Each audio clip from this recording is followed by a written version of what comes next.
El pintor y su obra.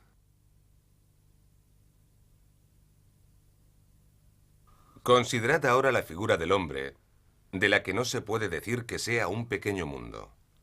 Vemos en ella que cada parte del cuerpo está formada necesariamente por el arte y no por el azar, y que toda la forma en su conjunto es muy bella, de modo que difícilmente se podría saber si es utilidad o gracia lo que más aportan al rostro humano y al resto del cuerpo todos los miembros, como los ojos, la nariz, la boca, las orejas, los brazos, el pecho y las demás partes del mismo.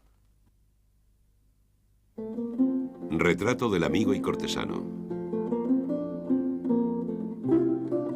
Raffaello Santi, llamado Rafael, Urbino 1483, Roma 1520. Retrato de Baltasar Castiglione, 1514-1515. Museo del Louvre, París.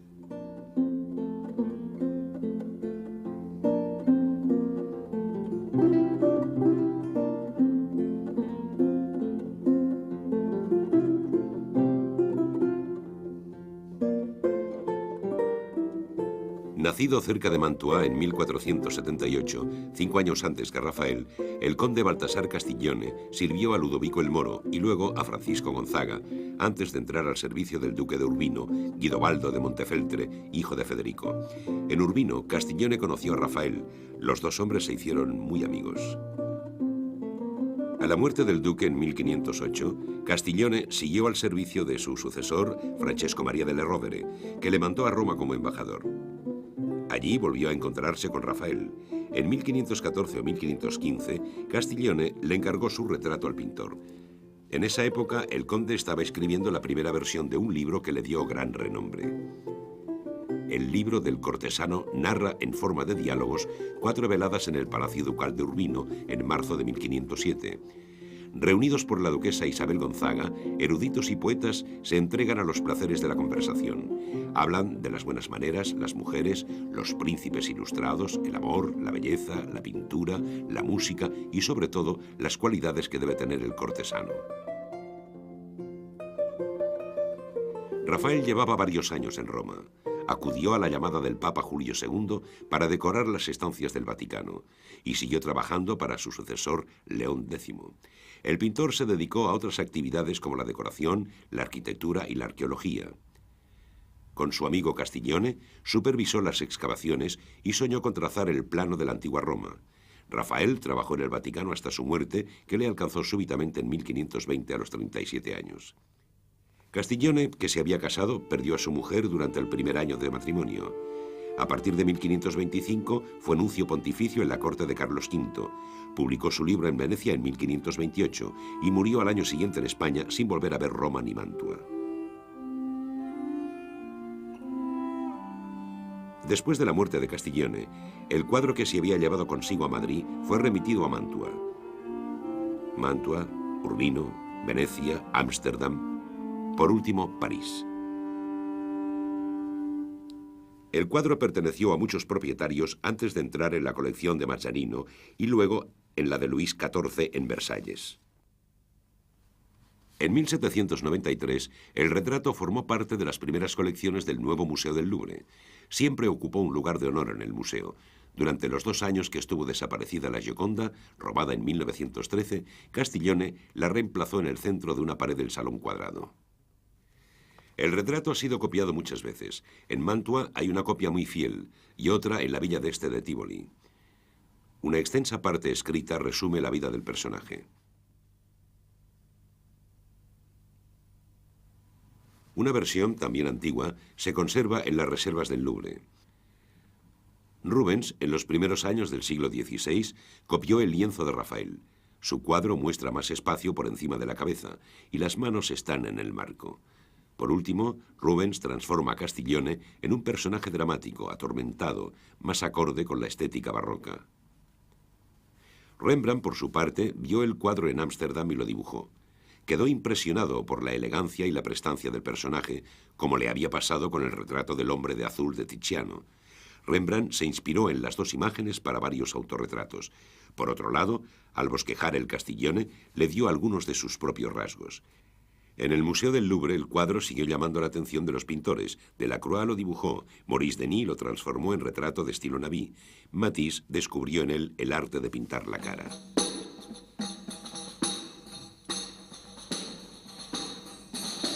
La mayoría de los cuadros de Rafael están pintados sobre tabla.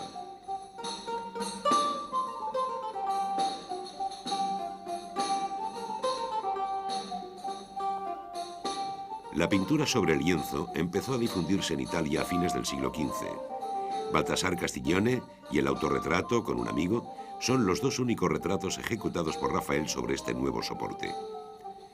Este lienzo estaba clavado en la parte delantera del bastidor. Enseguida, los pintores optaron por clavarlo en el canto del bastidor. De este modo, la arista del travesaño ayuda a tensar la tela de un modo más uniforme. Basándose en la copia de Rubens, varios historiadores pensaron que la obra de Rafael había sido cortada, suprimiendo las manos del modelo. En 1975, el cuadro, cuyos pigmentos estaban mal pegados en algunos sitios, se volvió a fijar y luego se separó del lienzo nuevo que lo reforzaba. Entonces, los restauradores pudieron ver que el lienzo original era de excelente calidad y no tenía huellas de haber sido cortado. En efecto, la tensión ejercida por los clavos desfiguró el tejido entre ellos, formando unos festones. Estos festones habrían desaparecido si se hubieran cortado los bordes del lienzo.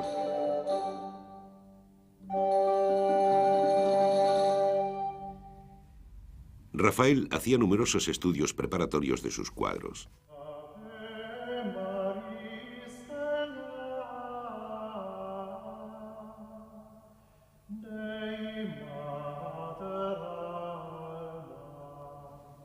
Se conserva un estudio a la sanguina para el retrato de Julio II. Los trazos son precisos. Los sombreados se consiguen con rayados más o menos densos.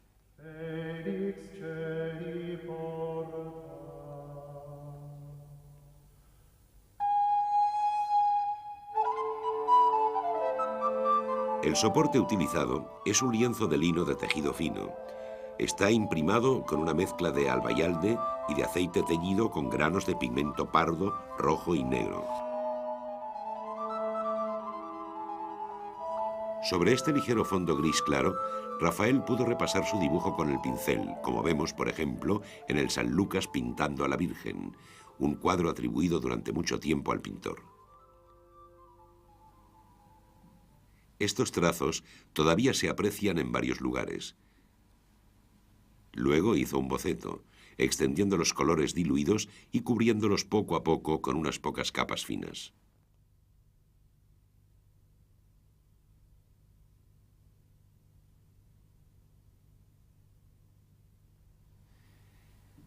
Debido a la delgadez de sus capas de pintura, Rafael conserva los relieves del tejido que producen efectos de texturas.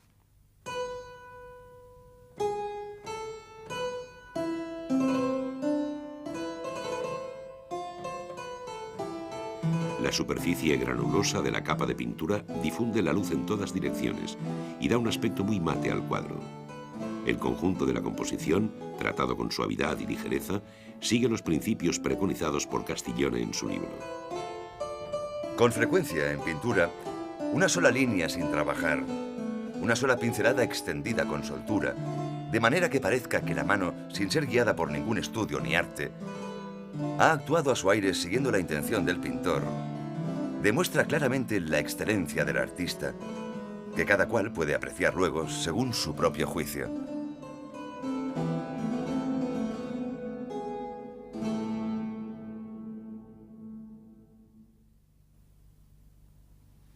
En la época moderna, el cuadro, barnizado varias veces con preparaciones teñidas, tenía un aspecto casi monocromo, con predominio de tonos ocres, amarillos y pardos. Con la restauración de 1975 se eliminó mucho barniz y el cuadro recuperó sus valores originales. Los pardos pasaron a grises coloreados, los negros ganaron profundidad y los ojos, que eran oscuros, recuperaron su color claro. El retrato está pintado con una gama reducida de colores que, sin embargo, genera numerosas variaciones.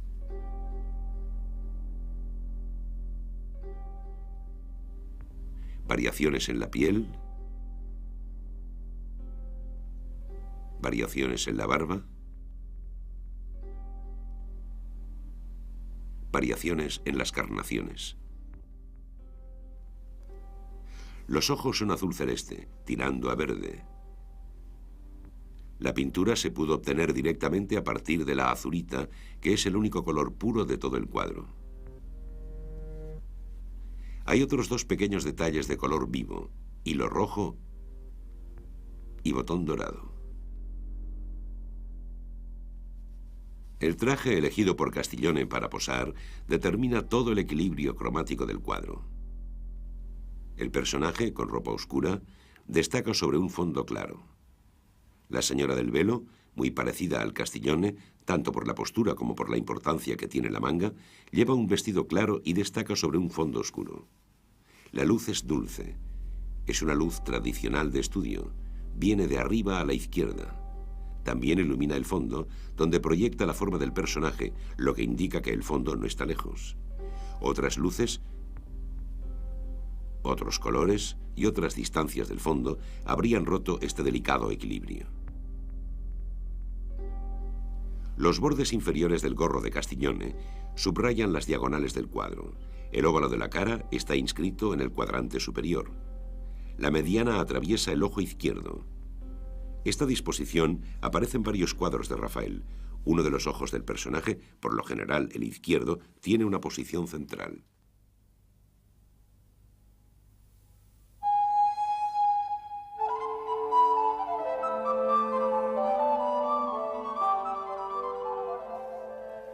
Encontramos el mismo principio de composición en Leonardo y también en los pintores de las escuelas del norte, como Van Eyck. El rostro humano, muy dividido y móvil, es el objeto más difícil de reproducir. No puede ser reducido a formas geométricas elementales.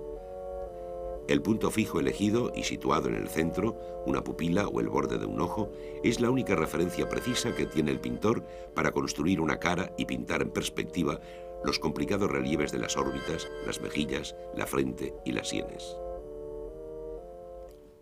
El rostro de Castiglione está un poco ladeado en relación con el borde de la mesa.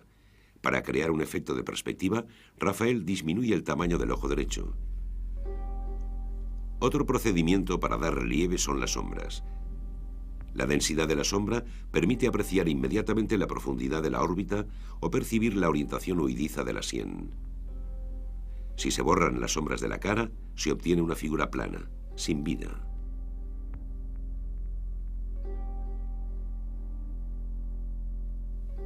La cara, el tocado y el vestido dibujan una serie de grandes curvas en S o en 8 que delimitan formas redondas y tramas de líneas ordenadas. Las marcas visibles alrededor de los hombros y a la derecha del gorro revelan que, pese a la delgadez de las capas, el pintor no dudó en repasar ciertos contornos. Estrechó los hombros del modelo y borró el respaldo de una silla para aislar más la silueta de su amigo. Redujo el tamaño del gorro para despejar la parte oscura de la cara y resaltar su curva. Este zigzag negro en el borde del rostro, nota estridente sobre el fondo claro, aporta un poderoso elemento dinámico en una composición destinada por su propia naturaleza a la inmovilidad. Otro tratamiento insólito es la posición de las manos. La restauración reveló que una línea de pintura negra de algo más de 1 centímetro de ancho marcaba el borde del cuadro. Este límite, que debía quedar tapado por el marco, está pintado por el propio Rafael. Al encuadrarlo así y cortar las manos de su modelo, el pintor quiso centrar la atención del espectador en la cara, la zona más clara y coloreada.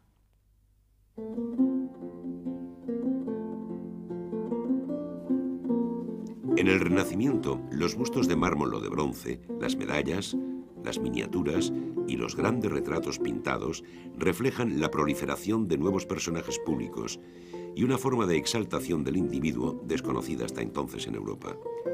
Los retratos proclaman la gloria de los vivos y mantienen el rastro de las dinastías.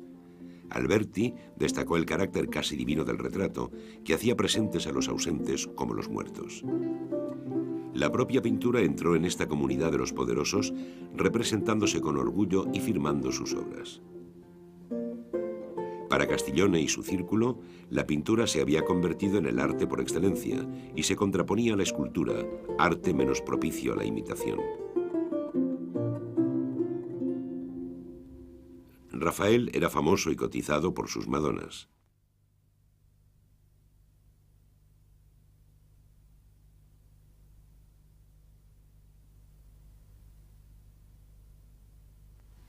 Esta forma de reproducir un tipo ideal de belleza era común a todos los pintores de la época. La tomaban de las nuevas lecturas de Platón que hacían entonces los humanistas. Rafael, por ejemplo, utiliza la misma cara para una figura cristiana, Santa Catalina de Alejandría, y para una figura mitológica, Galatea, pintada al fresco para decorar la villa de Agostino Chigi en Roma. Con los retratos de personajes contemporáneos, ya no se trataba de evocar un tipo ideal o un ser sobrenatural, sino de imitar al máximo la naturaleza, es decir, el modelo que posaba frente al pintor. Se conserva una veintena de retratos hechos por Rafael. En el retrato de Agnolo Doni, rico banquero mecenas, los dos polos del cuadro son la cara y las manos. En un retrato de su mujer, Maddalena, encontramos la misma importancia de las manos, el mismo paisaje y, por consiguiente, la misma luz. Pero este retrato tiene un antecedente famoso, la Gioconda, que Rafael pudo haber visto en Roma o Florencia. Un dibujo de Rafael se inspira en el cuadro de Leonardo, que en su primera presentación tenía dos columnas en los bordes del marco. El encuadre y la posición del personaje se repiten en La Dama del Unicornio, Maddalena Doni, y también en La Dama del Velo. Con la efigie del joven banquero Brindo Altoviti, Rafael, inspirándose seguramente en los retratos de Giorgione, creó una nueva escenificación. El rostro del modelo, vuelto hacia el pintor, recibe la luz lateral y se recorta sobre el fondo oscuro. El erudito Fedra Inginami aparece sentado en su mesa de trabajo en ademán de buscar inspiración, con los ojos dirigidos hacia el cielo. Pero la posición elegida por el pintor, además de introducir un elemento de narración, es un ardid, ya que Inginami tenía un fuerte estrabismo en el ojo derecho. El modelo, tratado con benevolencia por su amigo pintor, tiene muy disimulado su defecto por la dirección insólita de la mirada. En el autorretrato con un amigo hay otra escenificación sorprendente.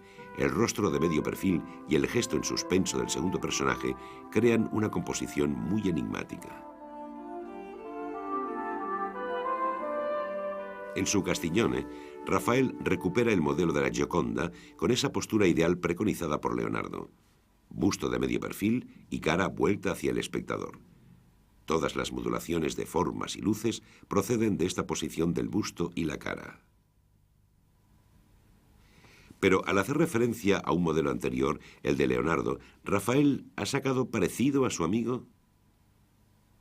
Se conocen otros retratos o supuestos retratos de Castiglione. Uno de ellos atribuido a Tiziano. Se conserva en el Museo de Dublín. Un cuadro anónimo se conserva en el Museo Municipal de Como. Una medalla dedicada a Castiglione le muestra de perfil. En todos estos retratos aparecen unos rasgos parecidos al del retrato de Rafael.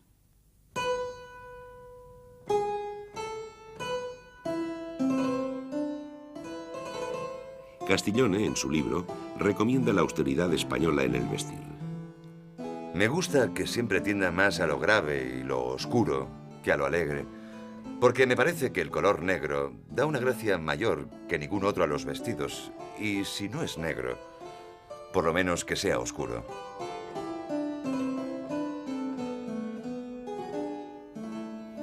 Los antebrazos y la parte de arriba del justillo son de un negro intenso, seguramente terciopelo, que contrasta con la chorrera blanca de la camisa tableada y combina con el negro azulado del gorro. Las mangas, ensanchadas sobre todo junto a los puños, son de piel gris con punteados blancos y reflejos leonados. La piel se llama gris o ardilla de Siberia. Del mismo animal se obtenían los mejores pinceles. Castiglione también lleva un peto de esa misma piel con una cinta negra corrediza y forro de raso escarlata del que el pintor solo muestra unos hilos. Debajo del peto, Un botón grande cierra el cinturón del justillo. El arte del vestir es como el de la pintura. Es una forma de equilibrar o contraponer con elegancia superficies claras y oscuras, colores cálidos y fríos, texturas lisas y rugosas. El tocado de Baltasar es más difícil de descifrar. Los negros se parecen mucho entre sí, quizá gastados por las limpiezas antiguas. Se distinguen dos partes, una cofia y un gorro. Un gorro grande de terciopelo negro azulado, con cortes profundos, que aparece con frecuencia en la pintura de la época. Está adornado con una pluma negra y un broche de silueta imprecisa. Los gorros decorados con medallas o camafeos eran muy apreciados en esa época. Los dos reyes rivales, Carlos V y Francisco I, tenían en común este gusto. Los grabadores distinguieron mejor la cofia o scufiotto, una redecilla bordada que se ajusta a la cabeza. En una carta a su madre, en octubre de 1509, a los 31 años, Baltasar dice: Espero con gran impaciencia los dos scuffiotti.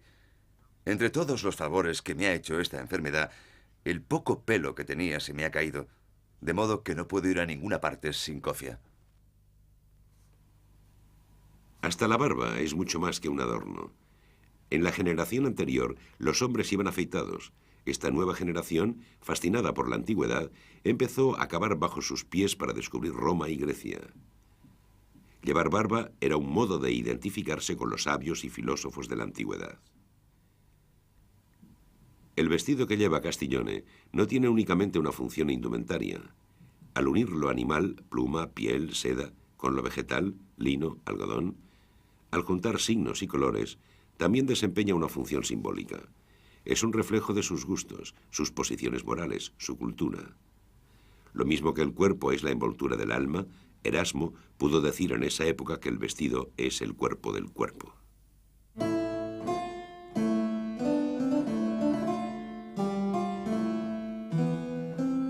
Para los humanistas que rodean a Rafael, el rostro es un libro abierto, un espejo del alma. Los rasgos hablan, tienen un sentido, delatan el verdadero carácter, los pensamientos recónditos de los seres. El artista auténtico es aquel que sabe leer en la cara, el que sabe descifrar en ella los caracteres y las pasiones. Los contemporáneos de Rafael coinciden en elogiar su buen humor. Era abierto, cortés, capaz de conectar inmediatamente con los demás. Su éxito en el campo del retrato se debió sin duda a esta capacidad de empatía. Su rival, Miguel Ángel, en cambio, tenía un humor sombrío y no estaba interesado por el retrato, pues lo consideraba un género mundano. Se dedicó sobre todo a crear tipos ideales. Castiglione aparece tranquilo, atento, sereno. Su cara relajada expresa bondad. Todos los testimonios confirman esto. Castiglione mira a su amigo pintor con total confianza y también con cierta desenvoltura. La sprezzatura, desprecio de la afectación, desenvoltura, es el supremo adorno moral del caballero. Hay una regla universal que me parece válida en todas las cosas humanas que se dicen o se hacen más que ninguna otra. Es huir todo lo posible, como del escollo más escabroso y peligroso, de la afectación, y para emplear quizá una expresión nueva, utilizar en todas las cosas cierta desenvoltura que oculta el arte y prueba que lo que se hace o dice viene sin fatiga y casi sin pensar. Por último, el rostro de Castiglione tiene cierto aire melancólico. Es la melancolía que advertimos en el libro del cortesano. En su prólogo constata que la mayoría de sus personajes han muerto. Es posible que entre dos sesiones de posar acabara de recordar con Rafael a los amigos desaparecidos. Los seres humanos, como algunos animales superiores, obedecen a reglas sociales que tienen en cuenta, por supuesto, sus relaciones jerárquicas, pero también la expansión de sus cuerpos, los movimientos de sus miembros, su olor. Juana de Aragón está situada en el trono muy por encima del pintor. Rafael no fue personalmente a Nápoles a dibujar a la soberana, y además dejó que sus alumnos terminaran el cuadro, pero en el taller respetó esas reglas implícitas de guardar la distancia con la autoridad. El banquero, Agnolo Doni, mira al pintor desde arriba, como el cardenal o también la muda, lo que nos hace pensar que no era una amiga íntima de Rafael. Las únicas excepciones a estas reglas eran la relación amorosa o la franca amistad. Entonces los cuerpos podían acercarse, como en el doble retrato de Andrea Navaggero y Agostino Beazzano, que a su vez eran amigos de Rafael, o incluso tocarse, como en el autorretrato de Rafael con un amigo. Castiglione está sentado en una silla de la que solo vemos un fragmento. El ojo del personaje se encuentra en el eje de la visión del pintor. Esto indica que Rafael pintó el cuadro sentado frente a su amigo. El ojo del modelo, central, es como un reflejo especular del ojo del pintor. Según el principio de Alberti, los rayos que salen del ojo del pintor tejen las líneas del cuadro y engendran la imagen de su amigo. Pero también podemos imaginarnos lo contrario. Es la mirada del modelo lo que da vida al pintor. Es un intercambio igualitario, un equilibrio armonioso entre las dos miradas. ¿Hay una definición mejor de la amistad? Los primeros retratos del siglo XV impresionaron mucho. Parecía que un rostro con la mirada dirigida al espectador le seguía con los ojos cuando éste se desplazaba. Esta función mágica es aún más evidente en este caso. El pintor termina su cuadro dando en los ojos unas ínfimas pinceladas blancas que dan liquidez y viveza a la mirada de su amigo. Además, el rostro de Castiglione está representado a tamaño natural. El retrato, que acumula así todas las ilusiones, es como un icono laico, un verdadero doble del personaje. Está igualito, si parece de verdad, más real que al natural. Solo le falta hablar, va a hablar. Todas estas expresiones familiares de los espectadores ante los retratos que se parecen se encuentran ya en los escritos de la época. En el verano de 1516, Castiglione se casó con Ippolita Torelli, que al año siguiente le dio un hijo, Camillo. Castiglione vivió en Mantua hasta 1519, fecha en la que volvió a Roma como embajador de Federico Gonzaga. Dejó su retrato en su casa familiar. Poco después escribió un poema en latín, elogio en el que imagina a su Hipólita escribiéndole. Cuando estoy sola, el retrato pintado por Rafael me recuerda tu rostro y me hace olvidar mis desvelos. Lo mismo, me río con él y bromeo. Le hablo, y como si pudiera contestarme, me parece como si estuviera a punto de moverse. Como si quisiera decir algo y hablar con tus palabras. Nuestro hijo reconoce a su padre y parloteando le saluda. Así me consuelo y paso largas jornadas. En julio de 1520, después de un viaje, Baltasar vuelve a Roma. Le escribe a su madre. Pero no tengo la sensación de estar en Roma, porque mi pobre Rafael ya no está. Varios días después de esta carta, le llegó la noticia de la muerte de Hipólita en Mantua. Hay testimonios de la enorme pena que sintió. Hasta el Papa trató de consolarle. Castiglione, en los 9 años que le quedaban de vida, siempre se llevó consigo su retrato. Quizá haya que ver en este comportamiento extraño uno de los efectos mágicos del cuadro. El propio Castiglione había dado vida a su retrato en su poema. Su mujer y su mejor amigo habían muerto. Solo esa imagen, la suya, podía hacerle recordar a la vez a sus 2 seres queridos. Y también sabía que, tras su desaparición, solo el cuadro que conservaba su huella seguiría viviendo.